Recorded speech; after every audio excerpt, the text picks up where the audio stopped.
12년 3기 그리스도와 함께 받는 고난 10일과 시련 중에 기다림에 대해서 공부해 보도록 하겠습니다. 저는 좀 성격이 급한 편입니다. 그래서 밥도 좀 빨리 먹고 그래서 체하기도 하고, 또 교회에서 목회를 하면서 어떤 해야 될 일이 있으면 좀 잘 기다리지 못하고 좀 빨리 일을 처리하려고 하는 그런 성향이 있습니다. 그런데 어느 한 교회에서 교회차를 새로 구입해야 되는 상황이 놓이게 되었습니다. 그래서 교회차가 굉장히 오래돼서 교회차를 바꿔야 되는데 교회 직원에 의해서는 잘 결의가 되지 않는 것입니다.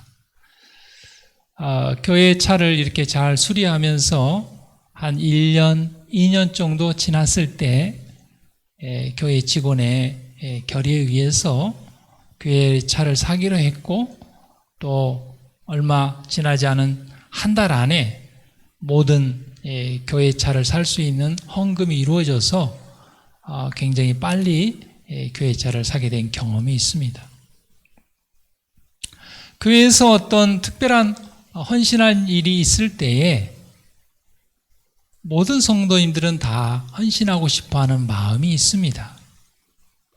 그러나 한편으로 어떤 성도님들은 마음은 있지만 형편이 되지 않아서 이렇게 결심을 하기를 또 머뭇거리거나 주저하는 경우들이 있습니다. 그럴 때 형편이 되는 성도들이 그렇지 못한 성도들을 배려하고 또 인내하며 기다려주는 것이 필요하다고 생각합니다. 저는 목회를 하면서 조급하고 서두름으로 말미암아 여러 가지 어려움들을 겪었습니다. 그러나 좀 1년, 2년 지체된다 할지라도 모든 사람이 합의하고 동의할 때까지 기다렸다가 마음이 하나가 됐을 때 하나님의 사업을 추진하면 일들이 더 잘 원활하게 진행되는 것을 보게 됩니다.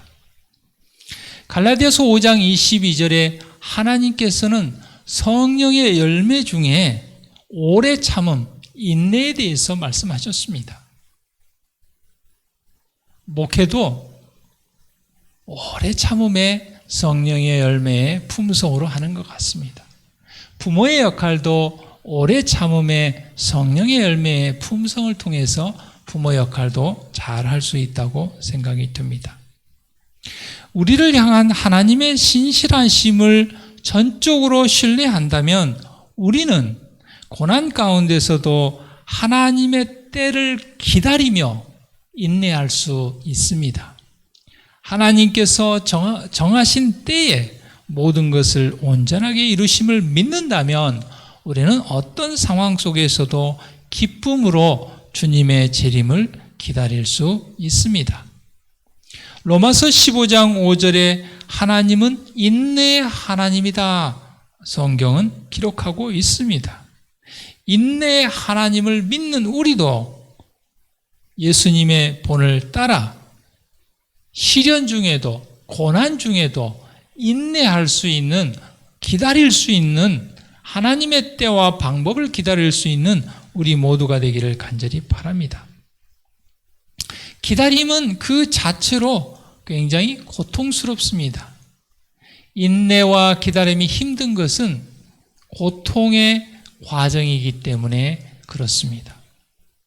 그러나 우리가 하나님을 전적으로 신뢰한다면 어떤 상황 속에서도 믿음으로 하나님의 역사하심을 기다릴 수 있습니다. 하나님의 택하심을 받은 종들은 비난과 무시와 허위 진술을 통하여 그들에게 이르러온 시련과 고통에 용기와 인내를 가지고 직면해야 한다고 선지자왕 437페이지에 기록하고 있습니다. 비난을 받을 때, 무시를 받을 때, 허위 진술을 통하여 모함을 받을 때, 온 시련과 고통에 대해서 용기를 가지고 인내하며 하나님의 개입하심과 역사하심을 기다릴 수 있는, 인내할 수 있는 우리 모두가 되기를 간절히 바랍니다. 갈라디아서 4장 4절에 때가 참에 하나님이 그 아들을 보내사 여자에게 나게 하셨다고 그랬습니다. 하나님의 때가 있습니다. 하나님의 시간표가 있습니다. 하나님의 정하신 때가 있습니다. 하나님께서는 예수 그리스도를 이 땅에 보내실 때 무려 4,000년 동안 기다리셨다가 예수님 오시기에 가장 적당한 때에 예수 그리스도의 복음이 땅끝까지 전파될 수 있는 상황이 무르익었을 때, 그때 예수님이 이 땅에 보내심을 받았고 나셨습니다. 기다림은 우리의 관심을 사물로부터 돌려서 하나님께로 향하게 합니다. 기다림은 우리로 하여금 우리 자신의 동기와 욕망을 더욱 분명히 들여다볼 수 있게 해줍니다. 기다림은 인내, 곧 영적 체력을 기르도록 도와주십니다. 기다림은 믿음과 신뢰와 같은 많은 영적 힘을 개발할 수 있는 기회를 줍니다. 기다림은 우리를 위한 하나님의 더 큰 계획과 섭리가 성취되도록 이끌어 주십니다. 우리는 기다림의 이유를 전혀 모를 수 있기 때문에 믿음으로 사는 법을 배우게 되는 것입니다. 하나님께서는 때와 시기에 관해서는 당신 자신의 권한에 두셨습니다. 왜냐하면 하나님께서 그 지식을 우리에게 주셨을 때 우리가 그 지식을 올바로 사용하지 않을 것을 알기 때문입니다.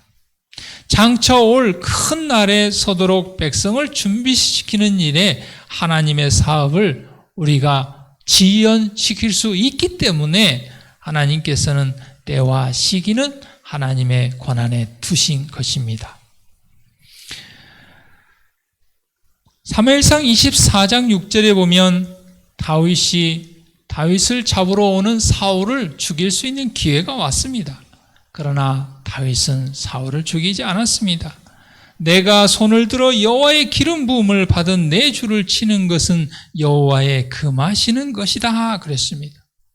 다시 말하면 다윗은 하나님의 때를 기다린 것입니다. 다윗은 하나님의 때를 인내하며 기다린 것입니다. 다윗은 하나님을 앞서가지 않았습니다. 다윗은 하나님께서 그에게 허락하신 운명을 앞당기기 위해 아무 일도 하지 않았습니다. 반면에 야곱은 자기에게 허락하신 그 운명을 앞당기기 위해서 자기 거짓말과 모략을 사용해서 정말 험악한 세월을 보냈습니다. 다윗을 통하여 우리에게 주는 교훈은 하나님이 아직 주시지 않은 것을 미리 움켜잡으려고 하지 말라는 것입니다. 고사리와 대나무 씨앗을 땅에 뿌리면 고사리는 빨리 자랍니다. 그러나 대나무는 아무런 기색도 보이지 않습니다. 고사리는 2년만 지나면 풍성하게 자랍니다. 그러나 대나무는 2년이 지나고 3년이 지나고 4년이 지나도 아무런 것도 보이지 않습니다. 무려 5년이 되어야 대나무 씨로부터 작은 싹이 나옵니다. 그리고 5년 6개월이 지나면 대나무는 무려 30m 넘게 자랍니다. 대나무는 그 뿌리가 자라는데 4년이라는 시간이 걸립니다. 그 뿌리가 대나무를 강하게 만들고 대나무가 살아남기 위해 필요한 것들을 주게 되는 것입니다. 우리가 고통스러워하며 기다린 모든 시간은 우리의 믿음과 신앙의 뿌리를 강하게 하고 우리를 자라게 하기 위한 가정임을 잊지 않고 기억하게 되기를 바랍니다. 그러므로 결코 우리가 하나님을 앞서가지 않고 미리 움켜잡으려고 하지 않는 우리 모두가 되기를 바랍니다. 사레가 아브라함에게 이르되 여호와께서 나의 생산을 허락지 아니하셨으니 원컨대 나의 여종과 동침하라. 내가 혹 그로 말미암아 자녀를 얻을까 하노라 하며 아브라함이 사레의 말을 들었습니다. 아브라함이 하나님의 말을 기다려야 되겠습니까? 아니면 사레의 말을 들어야 되겠습니까? 그들은 하나님의 때와 시간표가 지체되자 인간적인 방법을 동원하여 사레의 말을 따라 여종을 아내로 맞이함으로 수많은 가정의 분쟁을 일으키게 했습니다. 그리고 그 분쟁은 지금도 존재하고 있습니다. 우리의 조급함이 우리로 하여금 잘못된 곳에 이르게 합니다.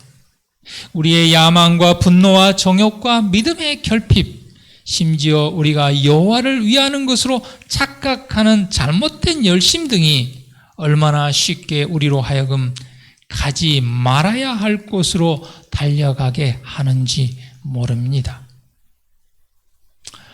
또 여호와를 기뻐하라. 그가 내 마음의 소원을 내게 이루어 주시리로다. 시편 37편 4절 말씀. 사랑하는 성도 여러분, 하나님께서 우리의 마음의 소원을 이루어 주기 위해서 하나님께서 지금 역사하고 계십니다. 우리의 신앙과 믿음의 뿌리를 강하게 하기 위해서 역사하고 계십니다. 눈에 보이지 않는다고 조급하거나 우리의 열심으로 앞서가지 말고 대나무처럼 묵묵히 기다렸다가 하나님께서 우리를 높이 자라게 하시고 강하게 하심을 믿고 신뢰하게 되기를 바랍니다. 사람들이 우리에게 적대적으로 행동할 때 그에 대한 자연스러운 반응은 화를 내거나 자신을 정당화하기 위해 방어하는 것입니다.